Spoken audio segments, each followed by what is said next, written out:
What's up, everybody? Welcome to the WaitingForNextYear.com podcast. Before I get to tonight's guest, which is going to be an old friend, one of the oldest friends that you could possibly have at a website like Waiting for Next Year, Rick Grayshock is going to come on. He now writes at the OBR, the Orange and Brown Report, one of my favorite sites for any and all Cleveland Browns news, and we're going to talk about the Cleveland Browns roster and cuts and all the different things that are going on there.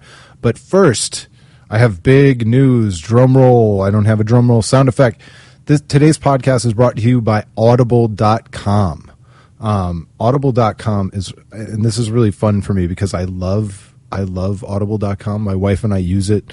We usually kind of fight over the credits that we get every month because we've joined and started the thing, so that we get credits and they build up over time for audiobooks, and she and I fight over who gets to use them first because we share an account. Audible.com, you get a free audiobook download and a 30-day free trial when you go to www.audibletrial.com/WFNY. That's audibletrial.com/WFNY. And you get a free audiobook download and a free 30-day trial. Over 180,000 titles to choose from for your iPhone, Android, Kindle, or MP3 player. And it's really great. I listen to lots of books. Right now, I am listening to, I can't remember the name of it, but it's Elon Musk. I'm listening to the book about Elon Musk, which was very well reviewed. And it's just a really nice audiobook for when I'm exercising or doing chores or whatever. You know, you want to take your mind off what you're doing and actually kind of learn something. So that's what I'm doing. Audible.com. Very happy to have them as a sponsor. That's audibletrial.com/WFNY. Now, enough of the sponsorship. We're going to talk about football. Everybody stay tuned. Here comes Rick Grayshock. As promised, Rick Grayshock on the line. I guess everybody kind of knows him. How's it going, man? It's going well. Yourself? I'm doing fine. I said you were the most original or oldest possible, or the not oldest. What did I say? It doesn't matter what I said. You're here, and we're here to talk about the Browns. But before we get there, I need at least some kind of a reaction to the Mark Shapiro exit and the Cleveland Indians. I mean, it's obvious. It's a really giant story that I think is everybody's almost just like reconciled with it already, so it doesn't even feel like a big story anymore. I guess I kind of agree with you. I think it is a huge story, and I think that the huge part to me is, obviously what's going to happen now with the Indians, right? I mean, Shapiro is going to stay on till the end of the season. So I guess that gives them some time to think over and figure out what they're going to do. They say they're going to do internal options. So, clearly that you have to think Antonetti, right? Because he's the top man under Shapiro. And if he's not going to take the job, that'd be a little awkward to bring in somebody over him. But I kind of figure it's Paul Dolan himself. Yeah. That's even weirder, I think, isn't it, though? I mean, I don't know. It seems like Shapiro and Antonetti Shapiro was still like really into the baseball side of things, was he not? And so to suddenly think that Paul Dolan's going to thrust himself into that role, I don't know. I just, again, it's the idea for me is let the business people handle the business stuff and let the the baseball people or football people or basketball people, whatever sport you're talking about, let them handle that side of it. And well, I think from that, is Dolan ready? I think from that perspective, it's actually pretty easy. I think that the baseball people are going to continue to do their baseball things, and the business people will continue to do their business things, and Paul Dolan will sit on top of it all. The only question in my mind is who's going to talk. Well, yeah, I guess we don't hear a ton from Antonetti. We don't really hear a ton from Shapiro either. But I guess when you split the two of them, when you piece together everything that they say, eventually, that talks. It's still going to be, as long as Francona's the manager, he's still going to be the face of the franchise, is he not? I mean, to me, he's the voice that you hear. So I don't see that'll change. It's just weird to think that you can lose the guy on the top, so to speak, and not really replace him, and everything's going to function as normal. Yeah, nothing's really going to change. Yeah, so I don't know if that's I think it's going to be a big letdown for those who are like, finally the witch is dead, the wicked witch, like, because I think this is barely a blip on the radar, because I think Antonetti's really been running the baseball stuff anyway. Yeah, and certainly I think that any kind of witch hunt is misplaced, to be honest with you.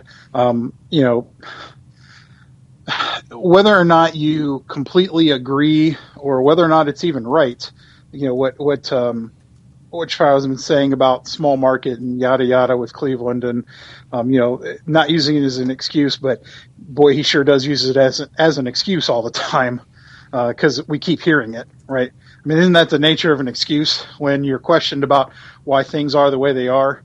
If you offer something, any kind of explanation, is that not your excuse? Right? Now, look, I'm not using it as an excuse, but I'm going to tell you 3 more times. Yeah, but I'm gonna constantly bring up the fact that this in this market size and what we're supposed to yada yada. So yeah, I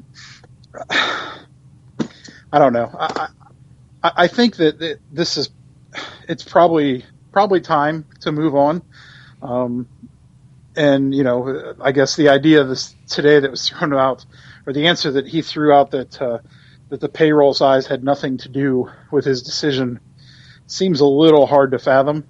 But it almost seems like it's time to, let's go ahead and have this break. But if we have this break and everything stays the same, is it really a break? Yeah. Yeah, no, that's a really good question. And I don't think any of us are going to really have the answers for quite some time. It's just, man, I don't even know what to make of it all just yet, in terms of what's going to change and if anything's going to change. Because it's hard to believe. It's hard to believe this group has been together and running in the same direction for so long that unless they were to bring in a really strong voice from the outside and really shake things up, there's no way it was gonna be much of an impact. Yeah, I mean, I'll say that of all the franchises that we've had in town, and all the ownership groups, you could, if nothing else, you knew where the Indians were going to stand, right? I mean, you kind of knew what their plan was. Whether continually bringing in guys that were injured or whatever to try and make the rotation, or whether it was we're going to spend on one free agent and we hope that we hit, try and sign the guys that we have. You at least knew what their plan was, and I think now we're maybe going to enter into a time where we're not exactly sure what the plan's going to be, which is maybe as frightening as anything. Well, now here's the real question. And that I've been proposing this rumor, this baseless rumor for years behind the scenes. And now we hear that Paul Dolan's looking for a minority owner, and they've always kind of been out there looking for a minority ownership. But I was convinced 2 years ago when they sold STO that was the first shoe and they were selling this damn team. And it didn't actually happen yet, but I think that the very public reports about 30% or this, that, the other thing is really a very understated way of saying, yeah, we'd sell. Yeah, certainly. When I heard the 30%, I was like most people thinking, okay, so they're going to try and bring another owner in to foot part of the salary. But then I was sitting there and I was thinking about, okay, so we're 26th in salary in Major League Baseball, and I was trying to think, all right, 30%. If you add 30% to the payroll, where does that put us? I mean, does that actually put us in the middle? Does it put us on the other side of the middle? I don't know. I think the Indians are worth $800 million, so 30% gives them $240 million. But here's my thing, Rick. If you've got 30%, that's a down payment on the whole darn thing. I definitely see where that's a possibility. And I'm going to guess that a guy who's willing to pay 30%, who's willing to shell out that kind of money, is probably looking for more than 30%. Yeah, I think so too. But we didn't start this podcast tonight to talk about Mark Shapiro and baseball, because if I wanted to talk baseball, I'd sit and listen to TD or Jacob or one of those uber obsessed guys, right? Sure, someone who knows a lot more about it than I do, you mean? I'm including myself, brother. Including myself. So you were out at camp a bunch. You're obviously writing for the OBR, the Orchard Brown Report now.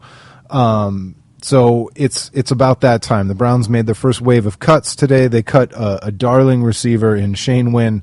And first things first, we're going to get down to more the nitty-gritty on the 53-man roster, but let's talk about Shane Wynn, because it seems to me he's just the new Willie Snead. Yeah, they already have that guy. Honestly, they have two of that guy. Yep. Maybe three of that guy when you consider Benjamin and Gabriel and Hawkins. And so I don't really think that – I don't even know if he honestly thought he had much of a chance to make this team. I think maybe it was all about, getting some tape and being able to shop at the other teams, because I just don't think that he had much of a chance of making this roster. But good kid. Runs his routes. He's a solid short receiver. And if that's something that you need, maybe somebody that can return some kicks or punts for you. He certainly had some moments in camp, but just not going to be able to displace the guys that we already had. So where does that leave the next round? You've got Josh Lenz, Terrelle Pryor, Vince Mayle. At some point, do the Browns have to make a hard look at their fourth-round selection and say, well, that was before we knew that we were going to have Terrelle Pryor, and sometimes fourth-rounders get outperformed by undrafted guys? Is there a hard decision coming on somebody like that, or are they going to protect their draft class just to save face? Well, so let me. And I know I just asked you a bunch of questions there. I'm sorry. Yeah, let me start off by saying this. I went today, and I actually sat down and did my 53-man projection. Right.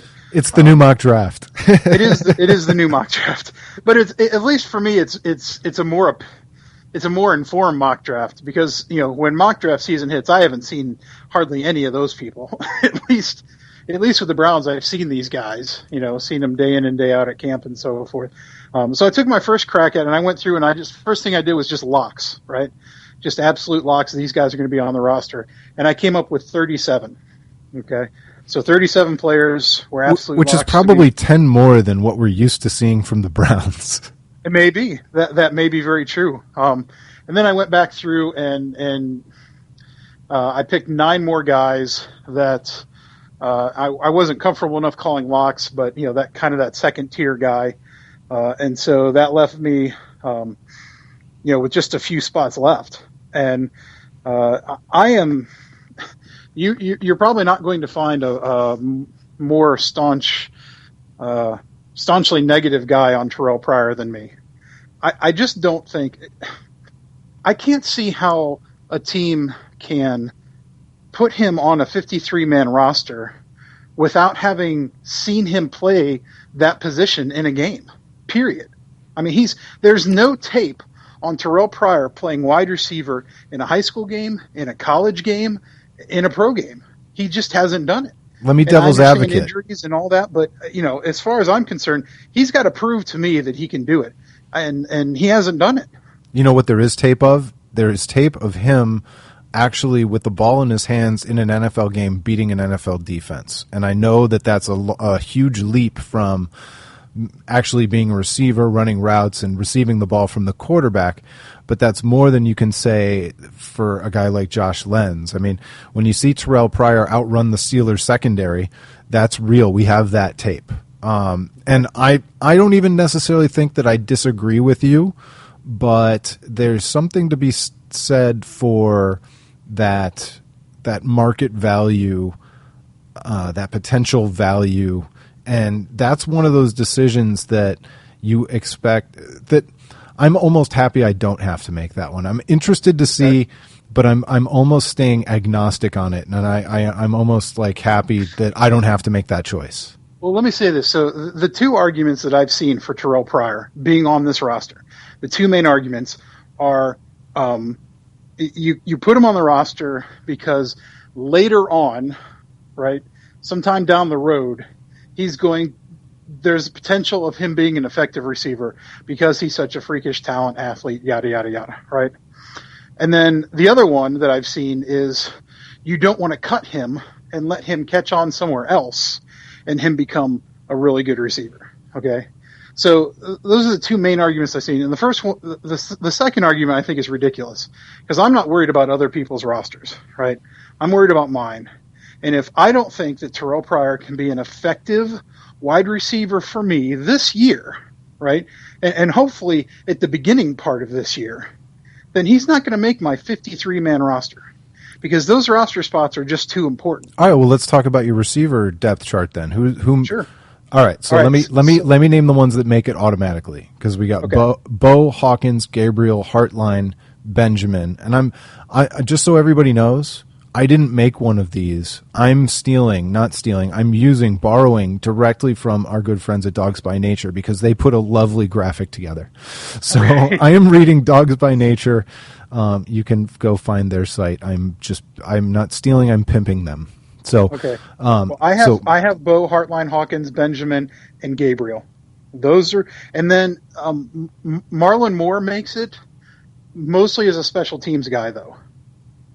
Chris Tabor, if you, I don't know if you were there, or if you heard, Mike Pettin basically said that Chris Tabor has two guys, right? And his two guys are Marlon Moore and Johnson Bademosi. Right. That he would want on his, as part of his core special teams guys. He called those two guys core guys. Okay. So, and Marlon Moore honestly has made some strides as a wide receiver as well. So I have Moore also making it. So that gives us 1, 2, 3, 4, 5. That gives us 6 wide receivers on my 53-man roster. Okay, so you're cutting Vince Mayle. He is going to be on my practice squad. Okay. Well, and honestly, he's definitely going to make it to the practice squad. I don't think anybody's going to pick him up. Yeah, I don't know that that's a real danger. This is a guy that he really has like a tight end's body. But let me tell you something, though. Can you imagine a scenario where they're making the final cut to the 53-man roster, and Ray Farmer loves Terrelle Pryor and loves the upside potential, and John DeFilippo also loves Terrelle Pryor, loves the upside potential because he coached him in Oakland. Mm-hmm. Are you telling me that when he's got two advocates, one being the general manager, just hypothetically, and one being the offensive coordinator, that Marlon Moore is going to override Terrelle Pryor in that argument? The special teams Chris Tabor pick is going to override Terrelle Pryor and the offensive coordinator and the GM? Okay, but not just special teams. Again, Marlon Moore has at least a track record of playing wide receiver in this league. Now, the funny thing to me is the hate shines through, man. You talk about Pryor and you talk about Vince Mayle, right? So if you're, again, let's back that up. So you're Ray Farmer and you're looking at between these two guys and you're thinking to yourself, it was my idea to go get Pryor and make him a wide receiver. I really like that project. I like that idea. And oh, by the way, here's a guy I drafted in the 4th round, right? They are big decisions, like you say. But I'm sorry, I really thought that Terrelle Pryor would have to come out, have a couple of excellent plays, explosive plays in a preseason game to make this roster. And he's not even participated in a preseason game yet. I can't trust him. I don't trust him as a wide receiver on my team. There are guys that are getting cut that are absolutely players in the NFL from this team. Now, they may not necessarily be wide receivers, but there are guys that are going to get cut that are going to be snatched up because they are good players in this league. And there's only 53 spots, man. I can't waste one of them on the idea that maybe down the road Terrelle Pryor's good. Well, there's the other part of it too, and that's just how much churning Ray Farmer has done on the last 3, 4, or 5 spots on his roster every single year.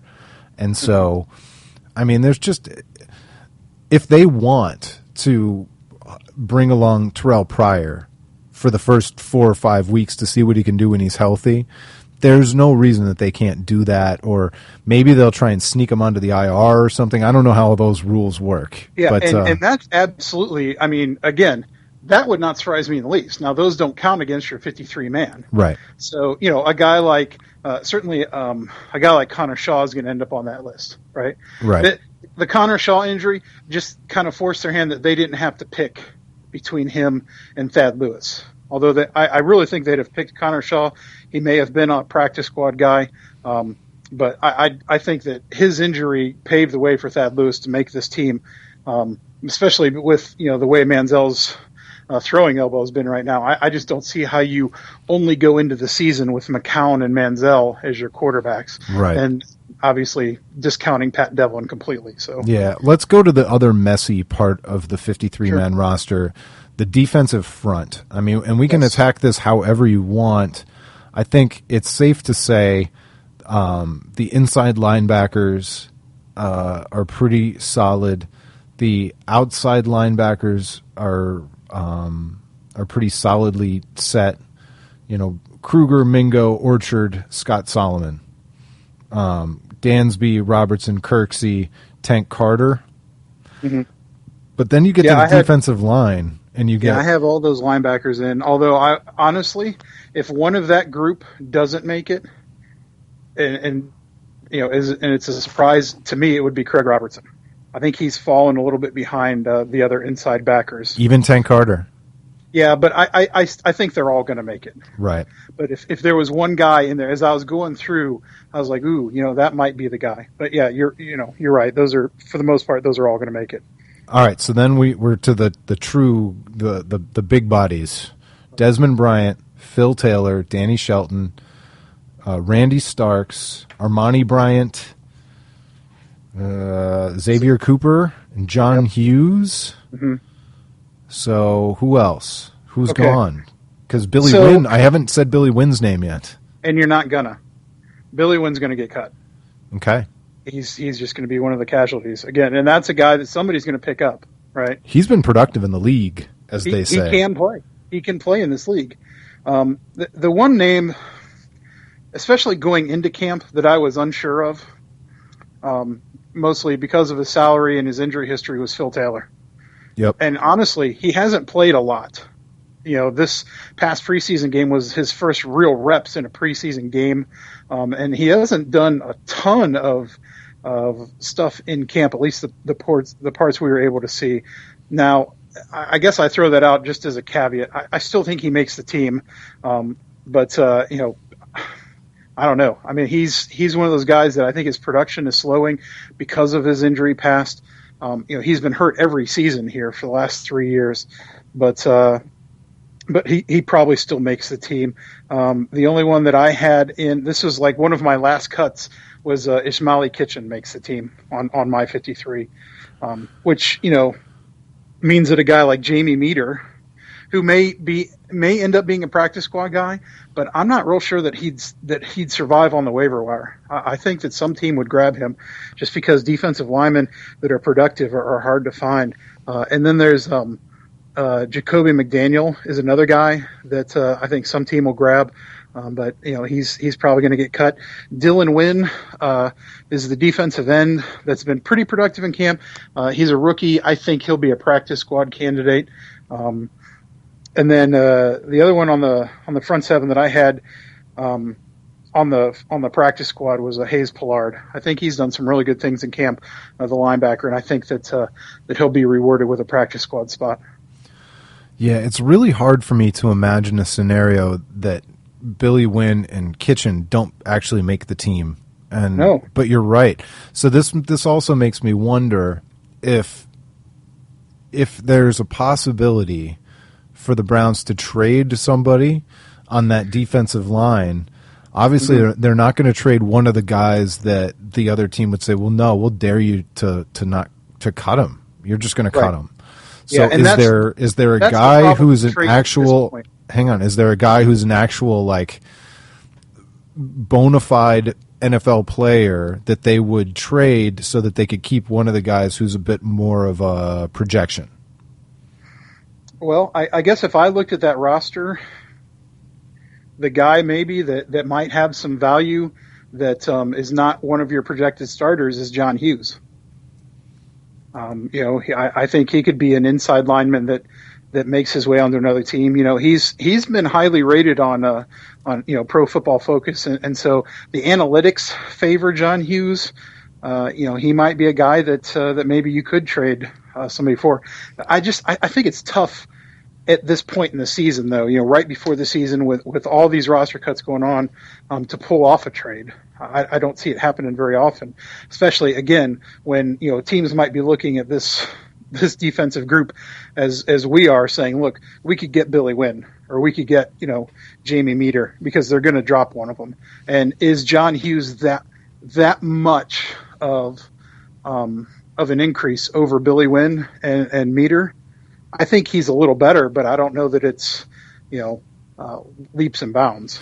Well, the only other thing is that if it costs you a low round pick, at least that way you don't have to go through the waiver process. You actually get him. Sure. Yeah, no, that's true. And hopefully that, obviously that's something I'm sure that the Browns have thought of. But. Sure. Yeah. And I know that this is going to be a little bit painful, maybe even a little bit obnoxious for some fans, but this is one of the best years that I can remember, certainly the best years of roster dynamics for the Browns since we've started covering the team. And I'm saying that on behalf of you, too. I think that's probably true. Oh, no, absolutely. Absolutely. And, there's I've got a couple spots where they're going to take one guy or another guy, which obviously is going to mean that, that somebody's left off, like, for example, at tight end, E.J. Bibbs has played his way onto this team. There's no doubt in my mind of that. And I don't think that they're going to carry 4 tight ends. So I think that Hausler, who just signed a contract in the offseason, but honestly has not looked any better than any of the tight ends in camp, is going to be battling Jim Dre for a roster spot. I think only one of those two make it. And even though Bademosi is again one of those special teams guys everybody likes, I think he and Poyer are going to be battling for a roster spot. I think only one of those two guys is going to make it. And then another guy that I thought would have been a lock going into camp is Michael Bowie, but there are other offensive linemen that I think they actually like better than him now. Well, and the other thing to keep in mind is that the Browns have to think about each one of these guys as, all right, if we were caught in the middle of the season, we had to find a comparable version of this guy. Could we go find him off the street? Right. And by the way, I think, and I don't want to drag you back into it, I think that's part of the Terrelle Pryor argument, is that you can find another Marlon Moore. You might not necessarily be able to find another Terrelle Pryor with that upside. Okay. Sorry. That's right. Everybody's entitled to their opinion, and obviously, I am. Well, that's all. But you're right. What you're definitely right about is it's all smoke and mirrors. It's all promise and dreams and sunshine. It's there's nothing real to hang your hat on. As far as I'm concerned, putting Terrelle Pryor on this roster is a guess. It is an absolute guess that he's going to be effective at some point this year. Right. Well, okay. Yes. And you've already cut Vince Mayle, or put him on the practice squad. So. Right. So yeah, that'll be interesting. I don't think they're going to keep 4 tight ends either. And I certainly don't think they're deep enough at tight end, although I like their tight ends. Don't get me wrong. I like these guys. I don't love them. I like them, but I don't think they're deep enough at tight end where that they can justify keeping 4.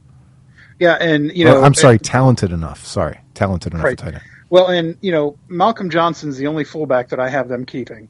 Even though, they like Lundy, but again, just a numbers game. But a guy like E.J. Bibbs has been, because of the injuries to Johnson and Lundy in camp, E.J. Bibbs has been playing a lot of that kind of H-back role. Mm-hmm. And so I think, again, that's another reason why I have him over both Dre and Hausler. is because I think he's more valuable to the team that way. Jim Dre is maybe a better blocker, but Hausler is just a more dynamic overall player. I'm sorry, Bibbs is a more dynamic overall player. No, I think you're right. Any chance at all that the Browns surprise everybody, and go out and get Fred Jackson or some running back? Sure. I think there's a chance that the only 3 running backs I had on the roster were West, Kroll and Johnson. Even though Sean Drone had a few good weeks at the beginning of camp, I think the injury really set him back, and we just don't know. We haven't seen him in a game situation necessarily. I think they like him, and if they are convinced that his injury is not going to be a hindrance, I don't know that they feel they have to go out and get somebody. I do think that the running game is going to be a little better once Malcolm Johnson gets back up to speed and is playing again, and not just as a lead back necessarily, but even him running the ball. He was very effective in camp. The practices I saw where he actually had the ball and was going full speed against the defense.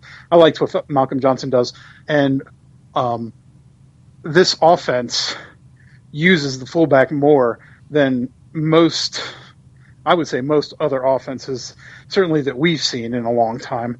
But out in Oakland, they made Pro Bowlers out of their fullbacks in this offense, and so I think that Malcolm Johnson has that kind of potential with this offense and to help the running game. Did you ever thought you'd see the day where fullback is like this marginalized position that's only used by a handful of teams? I certainly not when I was in high school and coming out of high school, especially where I played football, where it was still pretty much a power I or even a T formation.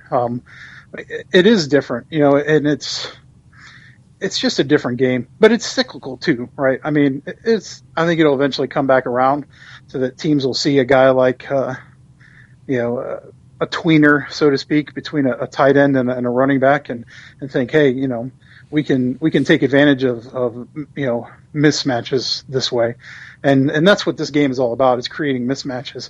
And if you can do that with a fullback, then I think that's going to eventually happen. Especially when you've got outside linebackers.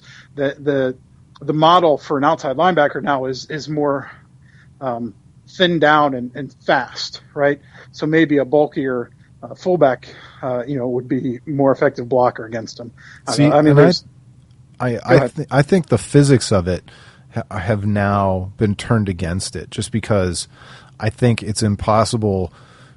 There are guys who are big and strong enough to do it, but the style of the game, because the guys are so big, so fast, so strong, that it's a losing proposition to aim for collisions with fullbacks on linebackers. It's just you're not going to be able to keep. And I know he was running the ball, but I think you saw this a lot with Peyton Hillis too. You can't keep a guy like that healthy. He can't be bigger than the guy he's going against, and he can't stay healthy when he's basically inviting a car crash 27 times a game. No, I mean, you're right. But again, it's not necessarily that position is on the field all the time either. Yeah. But yeah, I don't know. Again, I think that Malcolm Johnson is going to create mismatches. I actually talked with Paul Kruger about what the fullback in this offense does, and he said that it really keeps the outside linebackers on their toes because they can't discount the idea that the fullback's going to get the ball, and that makes things a little bit tougher on him in practice. So, I don't know. Even the threat of that guy getting the ball, I guess. All right. Is there anything in particular when you were going through your roster that I might have missed? I feel like we skipped so many things. Oh, yeah. Justin Gilbert. We've got to talk about Justin Gilbert and the rest of the cornerbacks, because I mean, you want to talk about protecting a pick and trying not to expose yourself as a bad drafter, but you can't tell me that there isn't somebody that the Browns have had around camp on this defense that couldn't better participate on the 53-man roster than Justin Gilbert. Yeah, that was a real tough call, to be honest with you. And is honestly, it? Is it? Only his draft position makes it a tough call. Right, exactly. It was for me. As I was looking at it, I was thinking, okay, I'm going to give my first round draft pick from last year one more year. I'm going to give him one more chance. And it could, again, we don't necessarily know about his hip flexor. He's not practicing right now. So, maybe that's an injured reserve, situation. I'm not real sure. But I definitely, obviously, Hayden and Williams are your starters, and K'Wan Williams is a lock. Absolutely. Desir, it's unfortunate that he keeps getting hurt, but he's definitely a guy that's going to make it. Gaines is a guy that they really like. He's been incredible in the preseason. He's been very good. For a guy with his age and his experience, he's really been outstanding. And then Ibrahim Campbell has been really good as well. And he's a guy that Pettine talks about a lot, and can play both that safety and that that extra defensive back role if need be. So that I definitely had Campbell in there, and again, either Poyer or Bademosi, in my opinion, one of those two makes it. Yeah, well, I almost don't want to say this because then you won't perform for me, but I can't wait to see your reaction to like on Twitter and everything else when we figure out what their choice is on Pryor, because I think it's going to be a really big debate. I think it's going to be a push and pull from Farmer and Pettine and Flip and all across the roster, because that's one of those positions that unless there's an injury spot available, somehow that works out, it's a huge implication on the rest of the roster, and it'll force them to cut somebody that probably helps them sooner. And let me say, I absolutely 100% agree with you that the guy that they cut for Pryor would absolutely help them sooner. I think that's almost a no-doubter, a no-brainer. And at the end of the day, I have to look at, if I'm making this decision, I have to look at my team, and I have to say, is Terrelle Pryor going to be an effective member of this team? Is he going to help me become a consistent winner this season? And if the answer is no, you don't have you really have nothing invested in this guy, right? I mean, we talk about draft pick, this guy was a 4th round pick, this guy was a 1st round pick, whatever. We've got nothing into Terrelle Pryor. It was an experiment.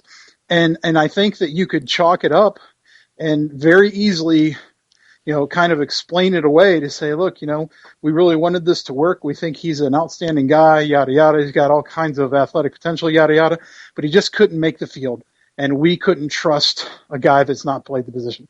I think the idea of him not making it is so much easier than the idea of him making it. I can't wait till I know you're going to love it. You're going to rub it in my face. The second half of the first game against the New York Jets, when they knock the first 2 quarterbacks out of the game and Terrelle Pryor's under center and saving the day with a 57-yard TD run to beat the Jets, it's going to be amazing. I don't make predictions, but I'll live in fantasy land because that's hysterical. It would be, yeah. Just make sure you're watching it with me, because that's where the high comedy is going to be. I never want to be with anybody where I'm going to have to call an ambulance, Rick. Yeah. All right. Well, thanks so much for jumping on and talking through the roster. Before we go, I just have to let everybody know that for you, the listeners of WaitingForNextYear.com podcast, Audible is offering a free audiobook download with a free 30-day trial to give you the opportunity to check out their service. Personally, I have become an audiobook guy over the last 6 months. My wife and I both have the audible.com service, and whenever those credits renew, we kind of bump our heads trying to figure out who's going to get to them first to download the thing. Right now I'm listening to the 4-Hour Workweek because Tim Ferriss is a really good podcaster. I liked his podcast, so I figured I'd check out the book that made him famous. Anyway, that's audible.com. You can get to that on audibletrial.com/WFNY, audibletrial.com/WFNY, and you'll get a free download and 30 free days. Give it a shot. Thanks again, Rick. It was good to talk to you, man. So good to catch up. We should do this, after the roster's chosen and as the season wears on. Sure. Make sure you call me when Terrelle Pryor's on the team, and we can all enjoy my disgust. All right. And that's your feedback, by the way, everybody who's listening to the podcast, whether on Facebook, on Twitter, wherever you are. What's your Twitter name now, Rick? I forget. It's at Rick Grayshock. At Rick Grayshock. You need to go say hi to Rick. Let him know that you heard him on the Waiting for Next Year podcast, that you miss him, that you love him, you miss him, and that you heard him here on the waitingfornextyear.com podcast. That's your homework. Thanks so much for listening. Tell a friend. We'll talk to you next time. It's the waitingfornextyear.com podcast. Waiting for Next Year.